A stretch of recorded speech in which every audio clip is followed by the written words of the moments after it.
বাইরে প্রচণ্ড গরম, আর এই গরমে যদি বাসায় ফিরে এই রকম চটপটা মজাদার স্পেশাল কাঁচা আমের জুস খান, তাহলে মন ও প্রাণ দুইটাই একসাথে চাঙ্গা হয়ে যাবে। আসসালামু আলাইকুম, কেমন আছেন সবাই? আমি আজকে আপনাদেরকে অনেক মজাদার স্পেশাল কাঁচা আমের জুস বানিয়ে দেখাবো। আর এই কাঁচা আমের জুসটাকে আমি স্পেশাল বানানোর জন্য কিছু মশলা ব্যবহার করেছি। তো কি মশলা ব্যবহার করেছি আর কিভাবে কখন ব্যবহার করতে হবে সবকিছুই আজকে আপনাদের সাথে শেয়ার করলাম। আশা করি অনেক ভালো লাগবে। কাঁচা আমের জুস বানানোর জন্য আমি প্রথমেই স্পেশাল মশলাটা বানিয়ে নেব। এই জন্য আমি এইখানে নিয়েছি 7টা শুকনা মরিচ আর 10 থেকে 12টা গোলমরিচ, এছাড়াও 1 টেবিল চামচ জিরা ও 1 টেবিল চামচ ধনে, দুইটাই সমপরিমাণ নিয়েছি।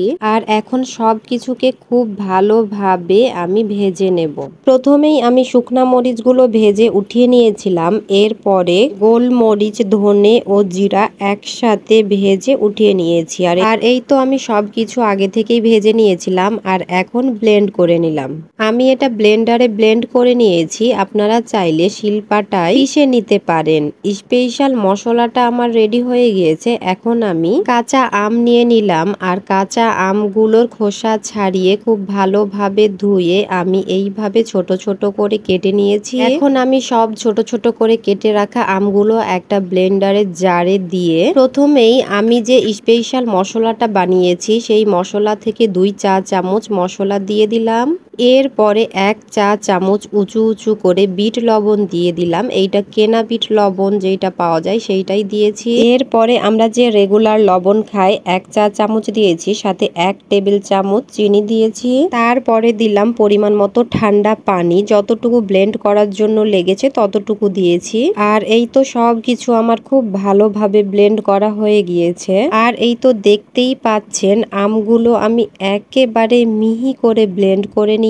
এখন আমি একটা বাটির মধ্যে ব্লেন্ড করা আমগুলো ঢেলে দেব। আর এই তো দেখতেই পাচ্ছেন আমগুলো কিন্তু এখনো যথেষ্ট পরিমাণ ঘন, এই জন্য আমের ঘনত্বটা অ্যাডজাস্ট করার জন্য এইখানে আমি 1 মগ পানি দিয়ে দিলাম। এই পর্যায়ে আমের জুসের ঘনত্বটা যেই রকম খেতে চান সেই রকম পানি অ্যাড করবে। আর এই তো পানি দিয়ে সবকিছুকে খুব ভালোভাবে নাড়াচাড়া করে এখন আমি 2 টুকরা লেবুর রস দিয়ে দিলাম জুসের মধ্যে। এই কাঁচা আমের জুসের মধ্যে যদি লেবুর রস দেওয়া হয় তাহলে আরো বেশি ভালো লাগে খেতে। এখন আমি সবকিছুকে খুব ভালোভাবে নাড়াচাড়া করে মিশিয়ে নিলাম। এরপরে একটা গ্লাসের মধ্যে আমের জুসগুলো ঢেলে দিলাম। আর গ্লাসে ঢালার পর আমি এখন একেবারে অল্প পরিমাণ সবুজ ফুড কালার অ্যাড করে দেব। ফুড কালারটা দিয়ে আমি খুব ভালোভাবে চামচের সাহায্যে এখন গ্লাসের সব জুসগুলোর সাথে মিশিয়ে নেব। এই ফুড কালারটা দেওয়া একেবারে অপশনাল, হাতের কাছে থাকলে দিবেন, তাছাড়া কোনোই প্রয়োজন নেই। এই ফুড কালারটা দিলে কাঁচা আমের একটা কালার আসবে, এই জন্যই শুধুমাত্র দেওয়া। এটাতে কোনো টেস্টের কম বা বেশি কোনো কিছুই হবে না। এখন আমি 3 টুকরা বরফ দিয়ে দিলাম। আর এই তো রেডি হয়ে গেল আমাদের মজাদার স্পেশাল কাঁচা আমের জুস। আমি এখানে যতটুকু আম দিয়েছি সেই পরিমাণে আমার বানানো স্পেশাল মশলা, এছাড়াও বিট লবণ, লেবুর রস ও চিনি দিয়েছি আমার যতটুকু লাগবে বা আমরা যেই রকম খাই সেই রকম। আপনারা যখন কাঁচা আমের এই স্পেশাল মজাদার জুস বানাবেন তখন আপনাদের টেস্ট অনুযায়ী সব মশলাগুলো দিবেন। তো আমার রেসিপিটি ফলো করে অবশ্যই বাসায় একবার হলেও ট্রাই করেন। আর বাসায় বানানোর সময় আমার অবশ্যই স্পেশাল মশলাটা দেওয়ার চেষ্টা করবেন, তাহলেই এই মজাদার স্পেশাল কাঁচা আমের জুসের আসল টেস্টটা পাবেন। তো আমার এই ঠান্ডা ঠান্ডা মজাদার